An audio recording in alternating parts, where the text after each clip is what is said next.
Subscribe now and press the bell icon. Never miss an update. खत्म हो चुकी थी और अक्षय बार को बंद कर रहा था।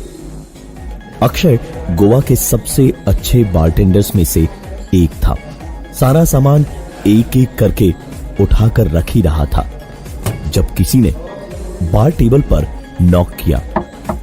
अक्षय ने सर उठा के पलट कर देखा। एक बेहद खूबसूरत सी लड़की थोड़े नशे में खड़ी थी और उंगली से इशारा करके अक्षय को ही बुला रही थी। अक्षय ने मुस्कुराते हुए कहा, sorry ma'am, the bar is closed, no more drinks. लड़की ने भी मुस्कुरा कर उससे कहा कि ड्रिंक्स नहीं, असली चीज चाहिए। अक्षय ने अनजान बनकर उससे पूछा, कौन सी असली चीज? तो उस लड़की ने कहा, कुछ भी चलेगा यार, सिगरेट में भरने वाला, पेपर से लेने वाला, anything to shoot up. Akshay को वो लड़की बहुत अच्छी लगी। उसने साफ साफ कह दिया उससे, मैडम आपको पता भी है कि आप क्या मांग रही हैं। एक तो गैर कानूनी है, ऊपर से यहां कुछ दिन पहले ही एक ऐसे ही केस में बॉम्बे से आए दो लड़के एक रशियन लड़की को यहीं इसी क्लब से लेकर गए थे। आज तक पता नहीं चला उनका। कोई कहता है कि उन दोनों ने उसका रेप करके उसे मार दिया और फिर उस लड़की की आत्मा ने उन दोनों को मार दिया। तो कोई कहता है कि वो भूत ही थी और ऐसे ड्रग्स देकर लड़कियों का फायदा उठाने वालों को मार देती है। लड़की को यह सुनकर और मजा आ गया। उसने पूछ ही लिया कि अक्षय कैसे ये सब जानता है। तो अक्षय ने कहा कि एक तो मैडम ये यहीं की कहानी है और दूसरी चीज ये सारी कही सुनी बातें हैं। वही कह रहा हूं आपको, वरना मुझे भी कैसे पता चलता। लड़की ने अक्षय से पूछ ही लिया कि क्या क्या कही सुनी अफवाहें हैं इस किस्से के बारे में। तो अक्षय ने सलीके से बताना शुरू किया। उन दोनों लड़कों ने आते ही पहली ही रात एक रशियन लड़की को इसी क्लब में ड्रग्स के लालच में फंसाया और उसका फायदा उठाया। ड्रग्स के ओवरडोज के कारण जब वो लड़की मारी गई तो उसकी लाश को यहीं कहीं समंदर के पास ठिकाने लगा दिया। वो कहते हैं ना कि समंदर कुछ भी अपने पास नहीं रखता, सब कुछ वापस कर देता है। तो बात लाश को ठिकाने लगाने के बाद की है। दोनों लड़के घबराए हुए से वापस अपने होटल पहुंचे। उन्हें नींद तो आने से रही। सुरेन और अनिल, दो लड़के मुंबई से आए थे। सुरेन ने अनिल से कहा कि ऐसे होश में जागते हुए हर पल हमें उस लड़की का चेहरा नजर आएगा, उसकी चीखें हमें परेशान करेगी। शराब पी लेते हैं, नशे में सब कुछ भूल जाएंगे। सुरेन शराब लेने किसी दुकान की तरफ निकल पड़ा और अनिल कमरे में ही उसका इंतजार करने लगा। हाल उसका भी बुरा ही था। सुरेन का इंतजार करते करते अनिल टीवी देख रहा था, लेकिन तकरीबन 1 घंटे बाद उसे एहसास हुआ कि इतना वक्त तो लगना ही नहीं चाहिए था लौटने में। अनिल ने सुरेन के नंबर पर तुरंत फोन मिलाया तो एक अजीब सी भाषा में आवाज आई, नंबर который вы пытаетесь недоступен। नंबर который вы पताएचीज недоступен। अनिल ने दोबारा ट्राई किया। उतनी ही देर में सुरेन ने दरवाजा खोला और अंदर आया। तो अनिल ने उससे पूछा कि उसका फोन कहाँ है और ऐसी अजीब सी भाषा में क्यों आवाज आ रही है। सुरेन ने पॉकेट से फोन निकालकर कहा, फोन तो ऑन है और ठीक ही चल रहा है, जरूर नेटवर्क में कोई गड़बड़ रही होगी। अनिल ने हड़बड़ी में अपनी डायल लिस्ट चेक की तो नंबर सुरेन का नहीं बल्कि इंडिया के बाहर का था, +7495 788 4343। अनिल ने सुरेन को नंबर दिखाया तो सुरेन भी थोड़ा सा घबरा गया, क्योंकि एक ऐसा अजनबी सा नंबर डायल होना नामुमकिन था। इस सवाल का जवाब वो ढूंढे इससे पहले ही उनके कमरे पर किसी ने बड़े सलीके से खटखटाया। सुरेन ने दरवाजा खोला तो बाहर वेटर था, जिसने बताया कि कोई लड़की उनसे मिलने नीचे आकर इंतजार कर रही है। सुरेन ने अनिल से कहा कि वो देखकर आ रहा है कौन है, और वेटर के पीछे पीछे गया। सीढ़ियों से उतरते वक्त 5-6 सीढ़ियां उतरकर उसने दूर से रिसेप्शन पर उस रशियन लड़की को बैठे देखा तो सुरेन के हाथ पांव फूल गए थे। वो डर से सफेद चेहरा लिए वापस कमरे की ओर भागा और कमरे पर पहुंचकर अनिल से कहा, भाई वो रशियन लड़की जिंदा है या उसकी आत्मा है? लेकिन वही है नीचे रिसेप्शन पर। भाई कुछ तो लोचा है, भाई कुछ तो लोचा है। अनिल उठा और उसने कहा, तू क्या बाहर से ही पीकर आया है बे? हा? चल मैं ही देखूं मरने के बाद में कैसे आ गई यहां तक हमारे पास में। अनिल ने सुरेन का हाथ पकड़ा और उसे खींचता हुआ नीचे तक लेकर गया तो देखा वो तो कोई दूसरी ही लड़की थी। उसको सुरेन का वॉलेट गिरते हुए दिखा था तो पीछे पीछे वही लौटाने आई थी। अनिल ने थैंक यू बोला और सुरेन को लेकर वापस कमरे में आकर उस पे हंसने लगा और हंसते हंसते ही कहा, देख ले भाई, तेरी चुड़ैल ने कहीं पैसे या कार्ड वार्ड तो नहीं चोरी कर लिया? सुरेन ने भी चिढ़ते हुए वॉलेट चेक किया तो उसमें से सारी चीजों के अलावा एक कागज का टुकड़ा निकला जिस पर लिखा था 10वीं दानिया।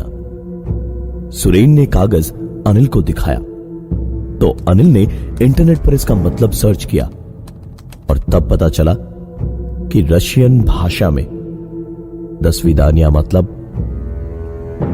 गुड बाय या अलविदा। दोनों ने एक दूसरे की ओर देखा। आंखों ही आंखों में दोनों समझ चुके थे कि ये सब क्या हो रहा था। कागज को मुट्ठी में भींचकर सुरेन ने डस्टबिन की तरफ फेंक दिया और पलटकर अनिल की ओर देखकर कुछ कहने को ही था कि एक आवाज हुई,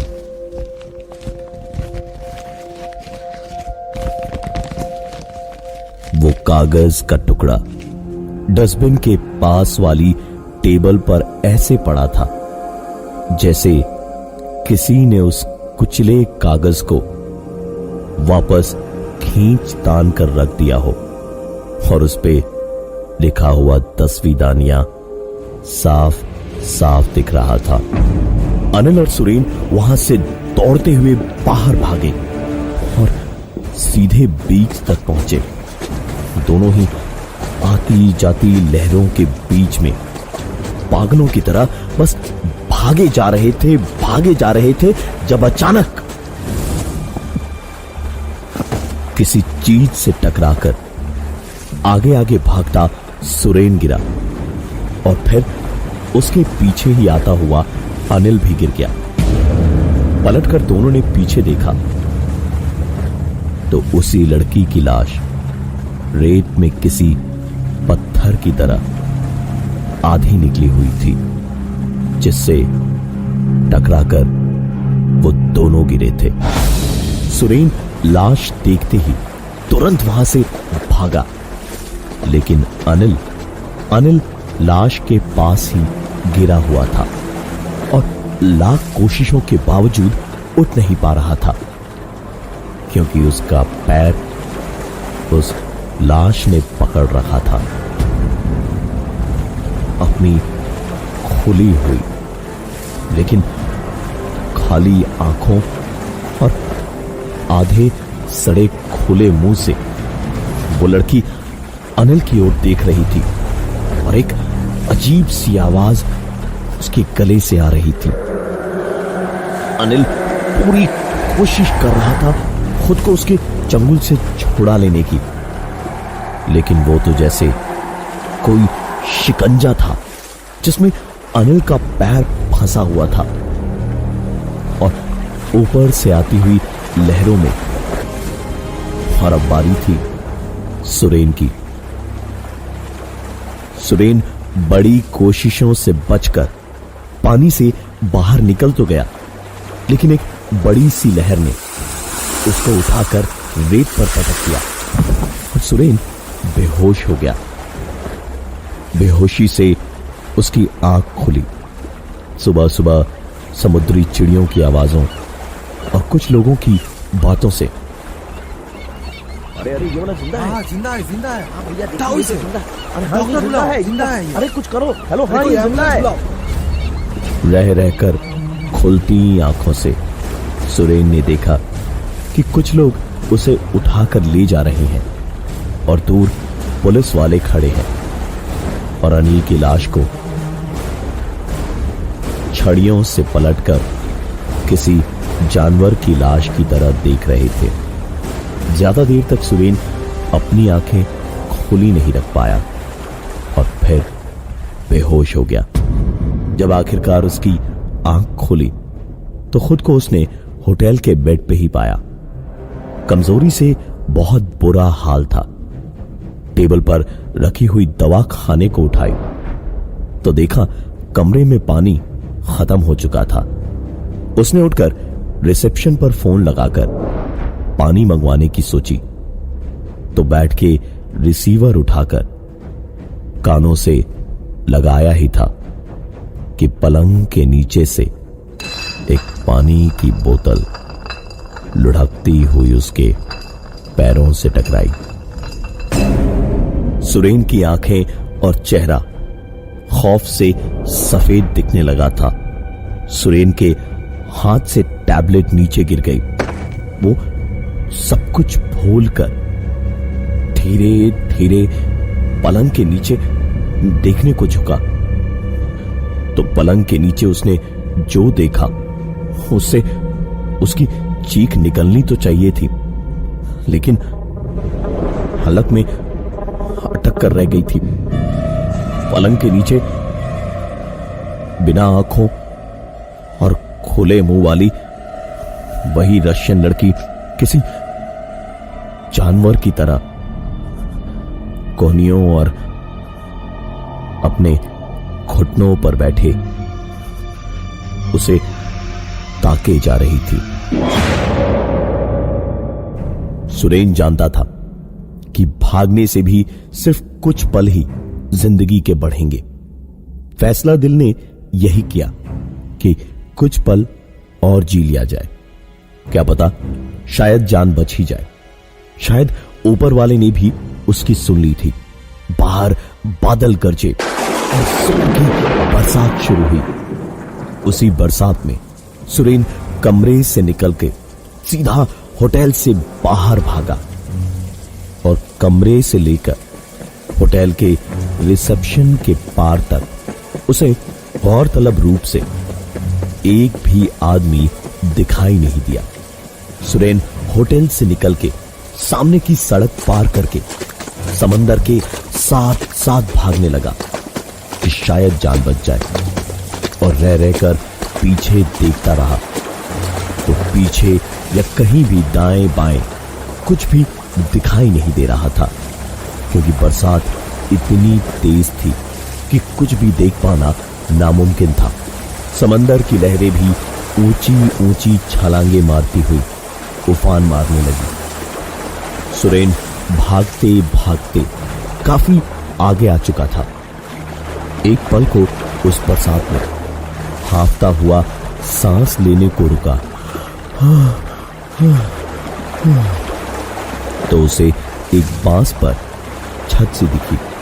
सुरेन ने हाफते हुए उसके नीचे जाके खड़े होने को कदम आगे बढ़ाया ही था कि उसकी चीख निकल गई। वहां ध्यान से देखा तो पाया टूटी हुई कांच की बोतलें पड़ी हुई थी, जिसका टुकड़ा उसके पैर में गहराई तक धंस गया था।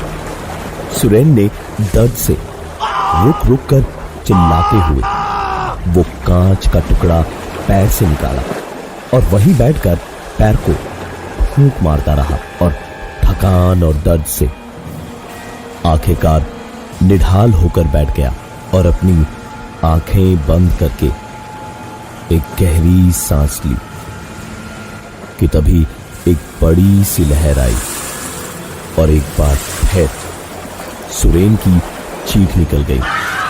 समंदर का नमकीन खारा पानी उसके जख्म को जला रहा था, लेकिन सुरेन किसी तरह खुद को संभालकर पानी से बाहर निकला और सुस्ताने को आंखें बंद किए बैठा हाँफ रहा था। तो अचानक ऐसा लगा जैसे कोई हाथों और पैरों के बल चलता हुआ उसके पास आकर चेहरे के बिल्कुल सामने रुक गया। डरते डरते सुरेन ने अपनी आंखें खोली तो सामने अपने चेहरे से ठीक 2 इंच की दूरी पर उसी लड़की का बिना आंखों और खुले मुंह वाला चेहरा दिखाई दिया। उस लड़की के मुंह से एक जोरदार चीख निकली। चीख और उसका चेहरा एक साथ एक ऐसा नजारा थे कि सुरेन के दिल की धड़कन डर के मारे वहीं उसी पल रुक गई। सुरेन की हार्ट फेल होने से मौत हो चुकी थी और लाश आज तक नहीं मिली। उस लड़की ने अक्षय के मुंह से ये पूरी कहानी सुनी और हंस पड़ी। उस लड़की के इरादे शायद कुछ आगे बढ़ने के थे। उसने पूछा, मौसम बहुत अच्छा है, मेरे साथ वॉक पे चलोगे? अक्षय का काम खत्म हो ही चुका था। मुस्कुरा के उसने हाँ कर दी। लहरों के बीच से चलते हुए उस लड़की ने अक्षय से एक ही सवाल ये पूछा, आखिर तुम्हें इतना सब कुछ कैसे पता? तो अक्षय ने बताया कि सब सुनी सुनाई कहानियां थी जो उसे पता चली थी, तो उसने बता दिया। यह सुनकर लड़की ने मुस्कुराते हुए कहा, ये नहीं बताओगे कि आखिर उस लड़की की ड्रिंक में वो रेप ड्रग वाला टैबलेट तुम्ही ने डाला था? अक्षय ने पलटकर उस लड़की के चेहरे को देखा तो ये वही बिना आंखों वाला सड़ा गला सा खुले मुंह वाला चेहरा था उसी रशियन लड़की का। लहरें बढ़ने लगी। पानी के थपेड़े किसी हथौड़े जैसे लगने लगे और अक्षय चाह कर भी कुछ नहीं कर पा रहा था। उसके पैर आती जाती लहरों के रेत से मिट्टी में धंसने लगे। पानी धीरे धीरे सर के ऊपर उठने लगा और अक्षय को पानी के अंदर ही समझ आया कि वो लड़की ठीक उसके पास खड़ी उसके मरने का इंतजार कर रही थी। अक्षय की लाश रशियन लड़की के साथ अनिल और सुरेन की तरह आज तक नहीं मिली है।